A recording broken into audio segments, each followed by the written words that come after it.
Hey fam, this is D Lloyd of the Turning Life Corners radio show. How you doing today? Well, today we have a very interesting show for you, and we're going to be covering many topics, some that I've thought of ahead of time, and some that may just pop up from questions and answering. Today we have a couple of Philadelphia activists of the ADOS, which is American Descendants of Slavery. They are Chantae Ringgold and John Perez. How you doing, guys? We're hanging in there. Hello. Glad you could be with us today. Thank you. Okay, we're gonna get right into this because we never know where these question and answer periods go, so we want to use all the time to get the information out to the people. Okay. All right. John, as you are the president of Philadelphia ADOS, so tell the audience a little bit about what American Descendants of Slavery is all about. Okay. So American Descendants of Slavery is a movement that is about political education. It's about the reparations for descendants of slavery.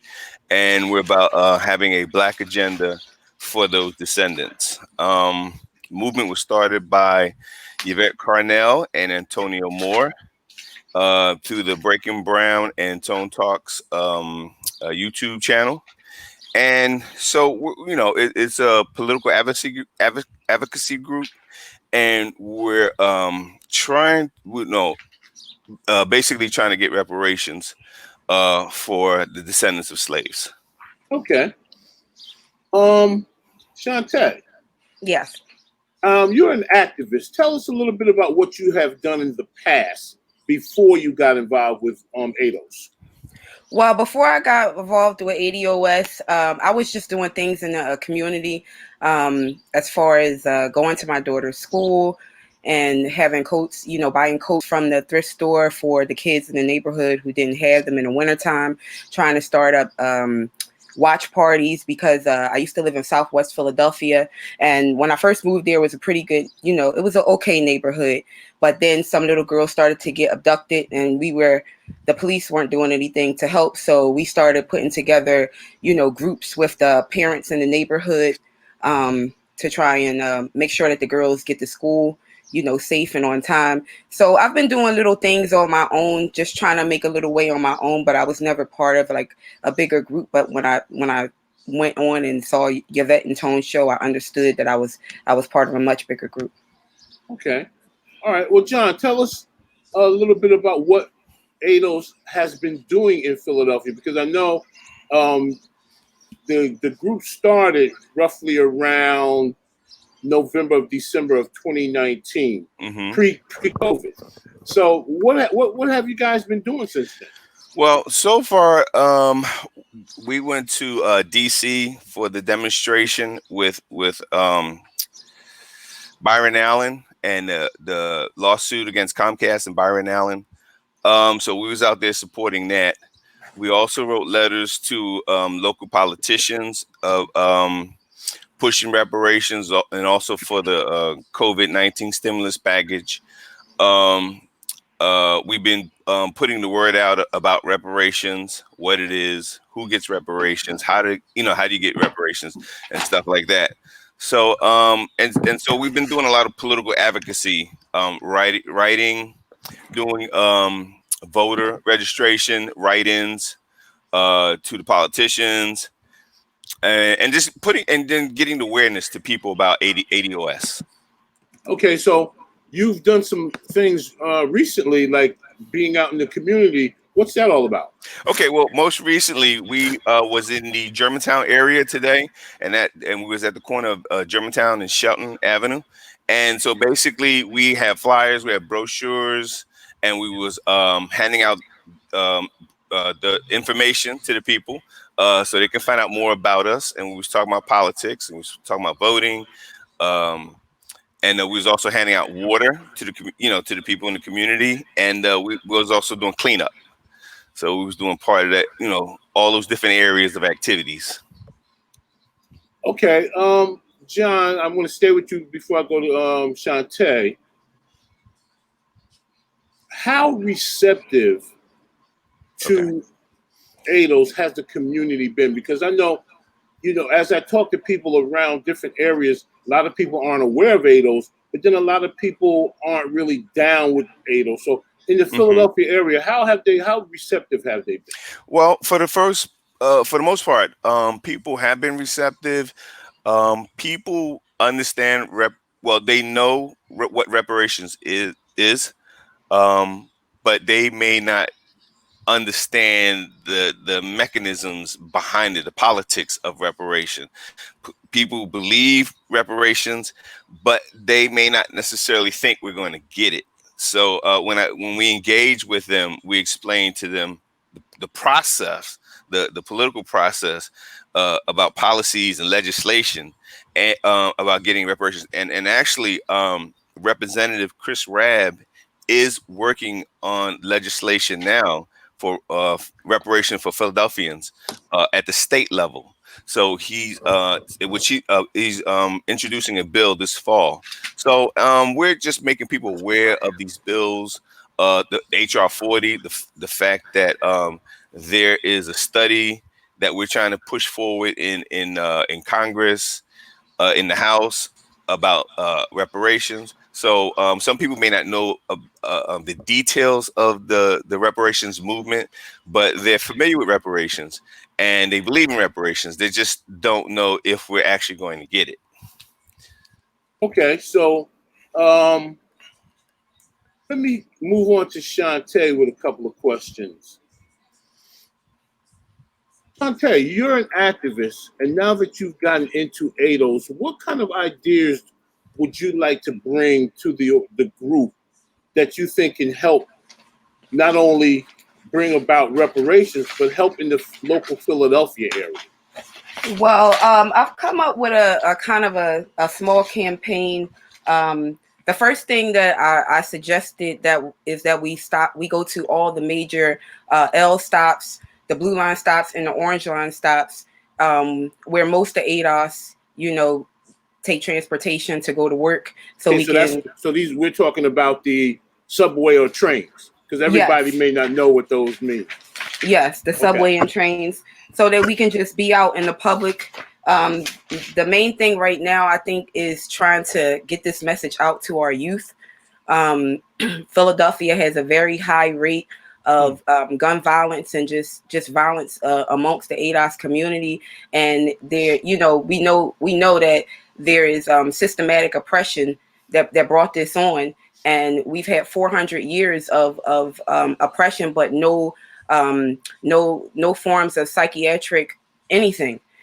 So for me, it's trying to get to the youth now so they can understand who they are as being part of ADOS, so they can understand that they have a lineage, a group of people who tie them together, and not just to get reparations for the money portion of it, but because we've been done a great injustice in this country and we have a debt that's owed to us. And these young people need to know that you can't survive. Our message from Yvette Carnell and Antonio Moore, we're not going to be able to survive in the United States of America, the richest country in the world, with being bottom casted. We don't make enough money to live here. We don't make enough to exist here.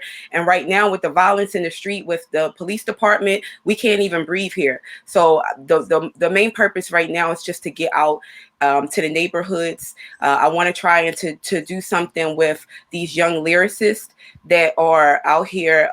They're writing and they're screaming for acknowledgement because they're in pain. So I want to try to set up a lyricist lounge where we can get these young people in, and I want them to be able to whether they rhyme or they just have poetry, to be able to talk about ADOS topics and ADOS life, because I see too much of everyone else writing our narrative for us and continuing that on, and it's not how we want to be seen. So my hashtag is to change the narrative. Okay. Well, the one thing that I saw when you came into the ADOS community was that you've been working with schools in the past. So do you think that you can put together something where the information of ADOS can get into the schools, whether it be through a history curricula or after school activity or any type of thing like that. Do you have any thoughts on that? I really do. I would love to. Well, because of Antonio and Yvette, and because I want to contribute to ADOS, I went back to school to study psychology and political science. So I want to develop a plan for the schools that composes something not only about the Black agenda and what ADOS is doing in our history, but also a psychiatric program for elementary, middle school, and high schools. I'm going to be taking an 11-week course with Dr. Joy, the guru. She's a psychiatrist, and she's the author of Post-Traumatic Slave Syndrome. So anything that any other health officials in the ADOS community or any other health officials that want to help this cause, I think we can put together a plan to start healing our youth in the communities and put together a plan for the school through ADOS. Okay. All right. So, John, I know that many times you get people that are talking about different type of issues through the social media sites.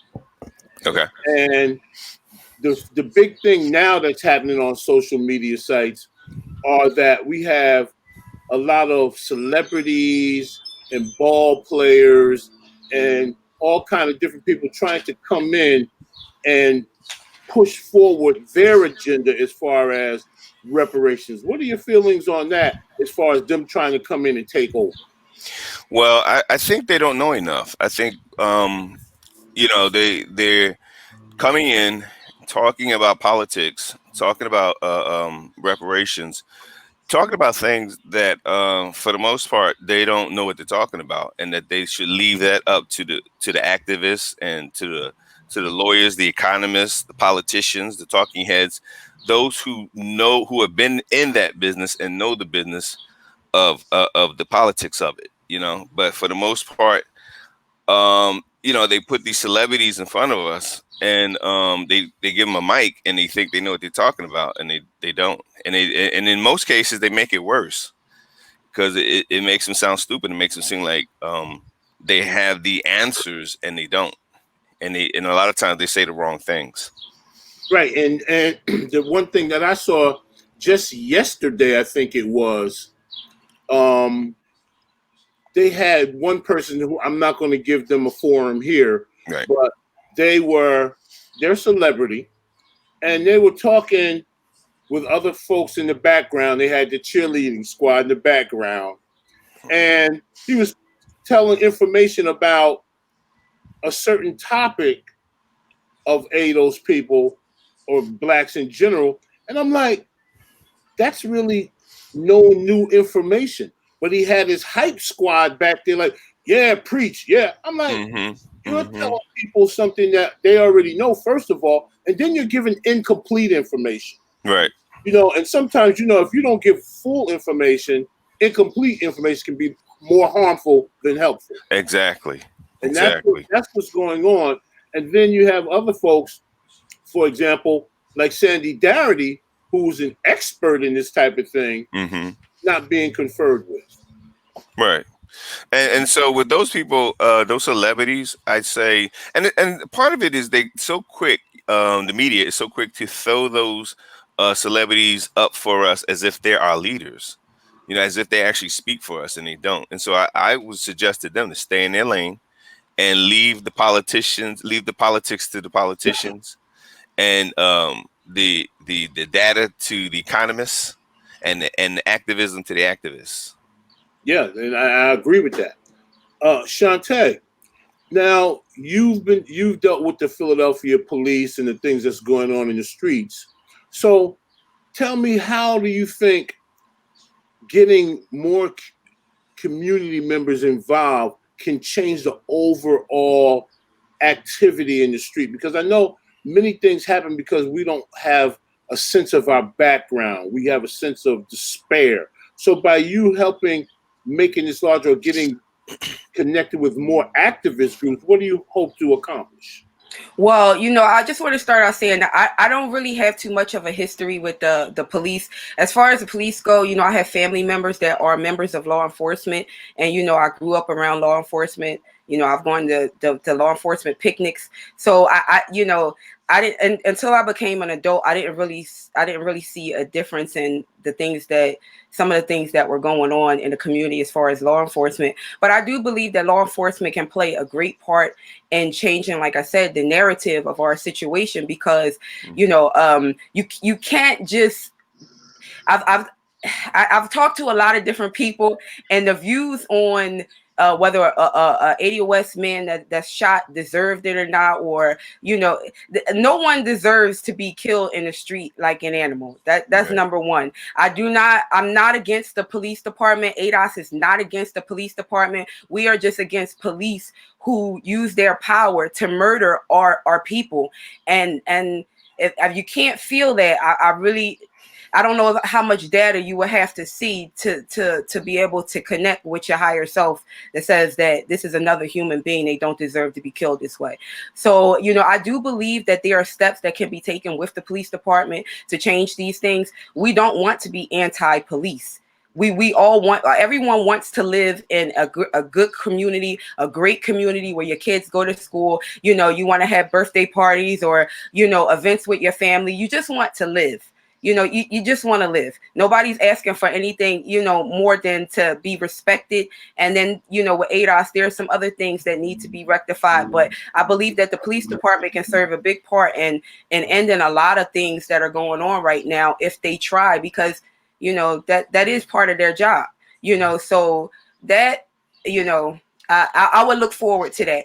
And as far as the lineage goes, I think that a lot would change as far as the violence in this city if one man or one woman, one ADOS man or woman saw that this is my brother, this is my sister, we are tied by this connection in this country, and that's oppressing us. We're tied by this. We need to help each other. We need to advocate for each other. We need to push forward with each other. And if we don't, we're gonna die here.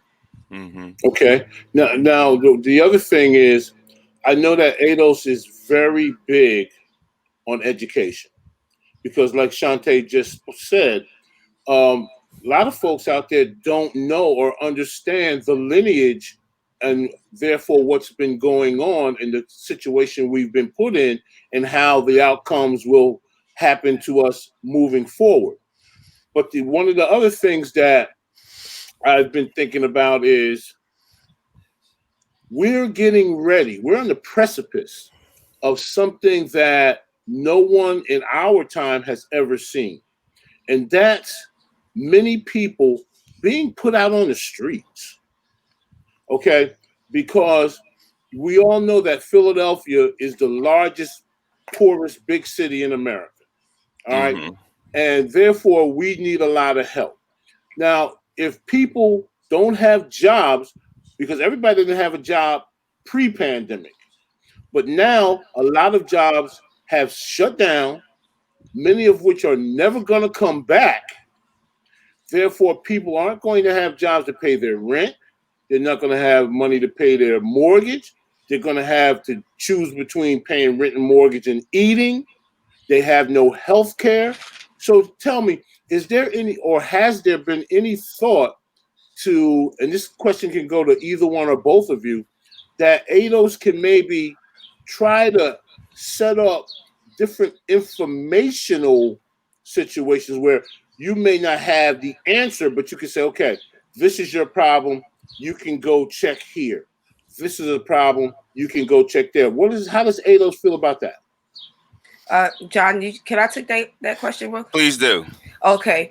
So I've been researching a lot of different things just on that exact question. There's a website, phfa.org, and basically the government gave $3.9 billion through the CARES Act, and I believe $150 million of it was just for renters assistance. in the state of Pennsylvania. So you can actually go on to that website and they will pay your rent for 6 months for anyone who was directly affected by COVID-19. And it basically covers the ADOS neighborhood. They also have mortgage assistance. They'll pay your mortgage off. And I just want to, to allow people to understand that this is part of the CARES Act. We haven't even heard, the rest of the HEROES Act. It didn't come up yet, but I know that there is $100 billion set aside in the HEROES Act for renters assistance and things like that. And also on the same website, phfa.org, you can get assistance to purchase a home. And probably, I don't want to say probably, but I would say close to no cost, because if you meet the requirements, they pay closing costs and a whole lot of other things. So they'll actually, the organization takes on the loan, so you'll be paying your payments to them. But I encourage anyone and everyone to sign up for it in ADOS neighborhood, because it's a great way to see how you're going to bridge the next. At this point, with a lot of people in the White House not knowing what's going on, you just have to try and strategize for yourself. And this is where ADOS can come in and aid as many things as I can find to put up. Also, also on the unemployment website, there is you can sign up for PUA assistance if you were turned down for regular unemployment, and you can also sign up for COVID-19 assistance. You can sign up for, I think it's PEUC. There's another type of assistance. So they have a different type of assistance for if you didn't get if you couldn't get unemployment, if you couldn't get it for COVID-19, if you had for some ADOS who are entrepreneurs and you have side hustles, you can get it for that. So there's a lot of different umbrellas of money that are coming in now. And I will do my absolute best to bring up as many of them as I can. And for any other activist groups out there, or programs who know of these programs and they have the money, please contact us. And I want to add, can I add, Daryl? Sure, go right ahead. That information like that, we're actually working on our website for ADOS Philadelphia chapter. We're working on that website, but we also put that kind of information up on our Facebook page. It's ADOS Philadelphia on Facebook. Okay, so those are that's the basic place where people in Philadelphia can get information about ADOS and from ADOS. Is the Facebook page, ADOS Philadelphia. Yes. The whole word Philadelphia. Yes. Now tell me, while we're on that, does ADOS have an email address? Yes. So the email address is adosPhiladelphia@gmail.com. Okay, the whole word, ADOS Philadelphia, one word, at gmail.com. Mm-hmm. Okay, so that's two ways of getting information. If you don't get it off the Facebook page, you can get it by emailing John, and soon you'll be able to go get it on the website. Yes. Right. And while we're talking about that, I know that the SBA has more money now to give people that have small business, and it's not a long process, and you can get the cash in about 3 days once you're accepted. Mm-hmm. So we're gonna give that information to John and get it on the website. On Facebook page now, so you folks can get that help. But we're gonna pivot to another question that a lot of people, it's on a lot of people's minds now, and it's something that you really have to think about as a parent. And I know, John, this hits close to home with you, and you too, Chantae, probably. Kids going back to school. Are you going to feel safe sending your child back to school in light of how now we've seen how this coronavirus is like metamorphosizing and starting to deal with other age groups in different kinds of ways? And two, if you're a teacher, are you going to be comfortable going back? Because many times teachers have pre-existing problems Mm-hmm. 3, that if people aren't going to have homes or apartments, how are you going to educate people that are transient moving back and forth? So that's the part that, they say partially go to school, partially go computer. But what about those that don't have a home to go to, that may be sleeping in their cars? What are you guys' feelings on that? Well, that is a concern. I mean, I'm an educator. My wife's an educator. And that is a big concern for us because one of the things Height is saying is that we're And height, having who's height? uh, um, who's- Superintendent? superintendent, yes. Okay. Okay. And he's saying that we should be have partial school where we go back one day and stay home and do digital education for 4. But the whole thing is going back that one day. He's saying it's okay to have a minimum of 25 children in the classroom, and that's a problem. That's a problem, and a lot of teachers are not comfortable with that.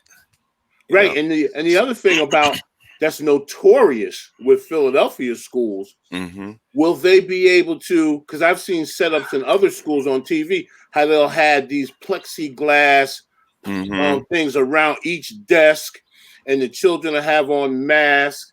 Does Philadelphia have that kind of money? Because Philadelphia is notorious for not having money.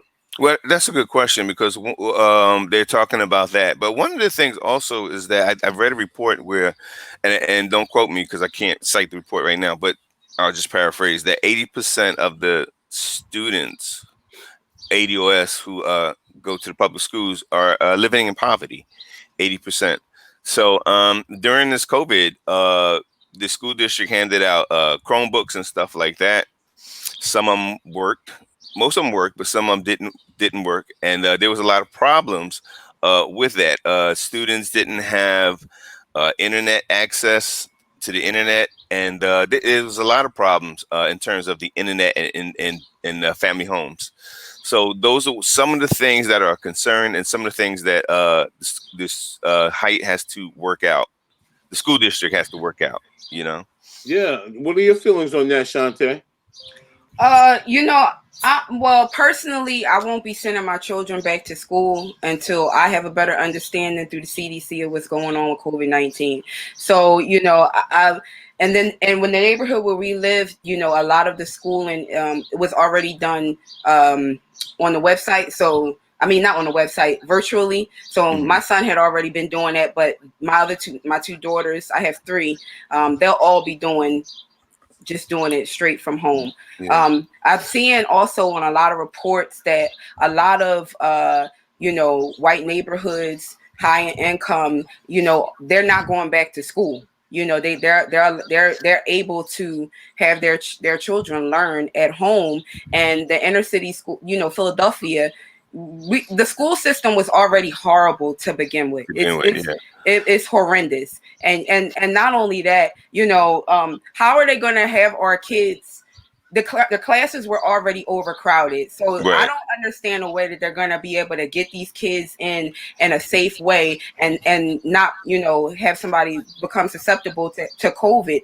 Not only that, if you're having kids stay at home, you got to think about the Philadelphia has a lot of single mothers. What's going to happen with them having to go to work. I know that when I was younger, I was a mother of only one at the time when my son was 1.5, and I was going to school and I was working at Walmart overnight. So I can't imagine a young mother in Philadelphia who has 1, 2, 3, or 4 children. What are you going to do as far as internet and as far as daycare? They need to come up with a better plan, and they need to come up with it now. And actually, they have the means to be able to include it in the HEROES Act, but that's something that ADOS we need to be asking for. We have to treat problems that arise now, and we're not going to be able to survive after this with Right. eviction and schooling, and we're just not going to be able to survive. Yeah. And also with ADOS, we don't have the choices like the surrounding suburbs. They can choose to not send their kids to school. They can teach them at home, homeschool, and all that stuff. We don't have that choice, because we don't have the money. We don't have the facility. We don't have the the technical stuff to just, okay, well, we're going to teach our children at home. We, you know, a lot of our parents don't have jobs. A lot of parents work in many jobs. You know what I'm saying? So we don't have that choice. They don't have that luxury to decide whether we want to teach our children at home or send them to school. You know, so some of us are just forced to. We have to send our kids to school. You know, to these dilapidated schools. So yeah. Well, plus you have to remember something. This is like pouring hot grease on a grease fire, because since the schools weren't that good in the beginning because of segregation, because since we had the redlining, black folks live with black folks, and so that means we're not getting the funding to get better schools. Right. So that means we don't have the better educational experience. And now that COVID is here, we can't really make a good choice because they're, like Chantae said, a better plan. I'm still waiting for a plan. How about it? And we don't know the feedback, because Hite just made this report today. And so we haven't heard from parents what the response is, what the blowback is going to be, you know. So, you know, we have to hear from the community as well. We don't know what the community is saying. You know, he just made this report today, but it's coming. Well, go ahead. I just wanted to add, you know, when you said Philadelphia is notorious for not having money, no, I think Philadelphia is notorious for not having money for public schools, because they put a lot of things in place that was supposed to boost the public schools, boost the profit in the public schools, and those things have not worked. So I'm still unclear on what that old former plan is, but I know they definitely need a new plan. And the biggest thing is going after these corporations, going after their taxes. Okay, how so? What do you mean? Well, they invite these businesses and corporations to Philadelphia with 10, 15-year tax abatements, and that's tax money that could be going to the Philadelphia school district. You know, and then these companies, they come in, they don't pay taxes. I mean, I'm talking about hundreds of thousands to millions of dollars worth of taxes, and they don't pay it. And then after the 10 years, they might leave. You know. Yeah, so they take advantage of it. So there's a loophole in there. Yeah, so that's one way this city can get that money, is through the taxes, taxing these corporations, and they just don't. Okay, and like I was saying before, I'm waiting for a plan. And that seems like, you know, they give you a Band-Aid type of plan. But first of all, 25 kids in a classroom in the age of COVID, that's unacceptable. Yes. Because I've seen what a classroom looks like in Philadelphia, and they're not that big anyway. No. Right. So how are you going to social distance with 25 children in a classroom? You know, any kind of plan that they have to come up with has to be multifaceted, so some kids go early in the morning, some go in the evening time. It has to be dynamic, but it also depends on getting leadership from the top, the federal government, and we know that they're only about lining their own pockets. You know, but see, the other thing that you spoke on earlier is the ADOS has to really go after reparations, because that's a debt that's owed to us. And people keep trying to give us these quasi, oh, well, that's reparations. No, reparations is a multifaceted, multi-generation situation. Okay. And until they realize that, and until folks that have that idea that can make legislation come around to that fact, nothing's going to change, because these plans that Biden has, that doesn't raise the level of ADOS. That raises the level of everybody. Right. And we're on the bottom, we'll still be on the bottom, so we make no progression. Right. And what he's introducing is class-based programs, and that would include, like, everybody, minorities, white women, Eskimos, you know. Well, so that's it's class-based, and what we need is race-based specifics for ADOS family. Yeah. So so what we need is race based and specific, and we have a specific claim for us. Okay, now, um, if people that are listening to the broadcast would like to get further information in what they could get on the Facebook page or on the sending it through Gmail, is there somewhere that they can go and they can really get in depth with some of this information? Oh, yeah, they can go to ados101.com. And I should have said that in the beginning. People can go to the ADOS Movements webpage, which is ados101.com, and they can get all the information about the movement itself. To get the information on the founders, Yvette Carnell, Antonio Moore, and they can get information on reparations, all the data, all the history, and they can get information on the Black agenda. Okay, and since this show it goes, internationally, are there any other people that or any other groups that people say maybe in Florida or maybe San Francisco or Connecticut, can they get involved? Yeah. Well, what do you mean? Like say I'm a person listening to this. I say I'd like to Okay. get involved with that. Oh, I see what you're saying. Yeah. Well, we have chapters all across from east to west. All right. So they can find a chapter in their city, in their neighborhood, and join that particular chapter. Yeah. Yeah. Okay, so and if not, or if they can't find it, because I know sometimes it can be difficult because there have been people that have called into the regular twice a week show that Yvette Carnell puts on, and they've talked about they wanted to join, and they didn't know where, but there was chapters right in their city. In it, yeah. So, what could they maybe do to find out if there's a chapter in their city? The best thing I would say is it's through social media. I mean, Twitter.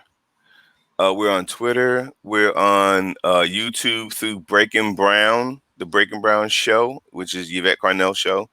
Tone Talks, which is Antonio Moore's show. Tone Talks, Breaking Brown, which is on YouTube. We have chapters all over the place on Facebook.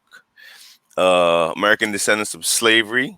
They can Google it. They can go to the website. And then the other thing is people can start their own chapters. We have a lot of leadership. We have programs that can help train you and show you how to start the chapter, do activism, do community outreach. So we have templates and webinars and videos to show you how to do that. Yeah. So, and I'll give you an example. There's one sister who is in Wilmington, Delaware, and she wants to start a chapter out there. And we can go out and we can help people start chapters as well. But the information that we have will help her be able to start that chapter herself. So stuff like that. Okay, so if they can't find it the way you just said, I think personally something you forgot to say is they could maybe email you in Philadelphia, Okay, tell you where they are, and then you can research it and get back to them. Oh yeah, that as well. yeah. So you can't think of everything all the time, right? Under the pressure. No pressure. But yeah. So, but the whole thing is to get involved. That's the main thing, because there's so much work to do that there's a little piece that everybody can do to join in, because we need numbers. Yes. Because just think of Black Lives Matter. They started small and people didn't pay them any attention, but over the years they got larger and larger, like a drum beat. like a drum roll. So yeah. ADOS has to do the same thing. We have to get our numbers up. We have to have activism out there. We have to get legislation passed. We have to get our type of folks that believe in what we believe in into these congressional districts on the federal, local level, and infiltrate every part of life. Because if we don't get reparations that's owed, it's a justice claim that's owed, we may not be around as we're known today. So, in parting, would either one of you or both of you have anything to like to say to the audience? We'll start out with Chantae, and then we'll end up with you, John. Okay. No, I just want to say that actually I'm going to read something directly from the website for our agenda, and it was one of the closing remarks from there, and then I'll just wrap it up. But it says that without these measures being instituted, which is the Black agenda, all the things that ADOS is requesting, and asking for, ADOS are locked out of the country our ancestry built during chattel slavery. Without reform through transformative government, we will be left to continue living a third world life in a first world country.